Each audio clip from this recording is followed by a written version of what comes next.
Okay, I'm at the Oak Pavilion at one of the basketball games. When was the last time that you were able to go to one of these cool basketball games and cheer with all the fans, your colleagues, your friends, your students?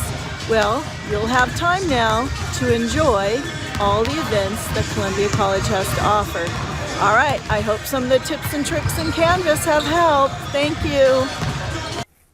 Hi everyone, Melissa Colon here, and I just want to show you a few things that might be helpful in the Canvas gradebook. First of all, if you have all your columns created, now they're either created in the assignment area. If you're using Canvas as an enhancement, you can just click on the plus sign, create an assignment, and then that way you have these columns. Or if you're creating quizzes, discussions, and assignment areas, then they will automatically create these columns. One thing that you might want to do is your total at the very end. You can move that to the front. Some of our instructors like that, and then that way they see the grade as soon as they log into Canvas and go to the grade book. Now, I do want to show you that this cog will have some other items that you might want to check out, like treat ungraded as 0. So if you don't fill out every cell here, you can treat the ungraded cells as 0. What you're probably going to be most interested in is this export.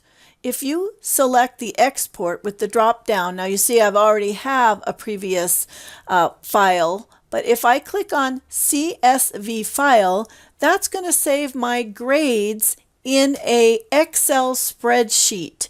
And that way I'll be able to open it up and notice it has saved or downloaded, and you should see it in the bar below, and it will go to your downloading folder. So once you go to that folder, or you can open it up right there, you should be able to double click on it. It's going to open up that spreadsheet in Excel, and then that way you can clean it up. And by that I mean if there's some extra columns, you can click on the top of the column and you will be able to right click and delete.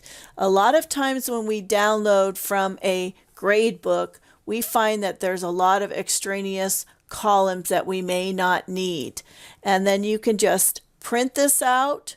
You can save it as your records, and then you will also be able to turn it in to your admission and records office. All right, I hope that's helped, and I think you'll be happy knowing how to do that, because we download, save, and turn in our grades to admission and records every semester.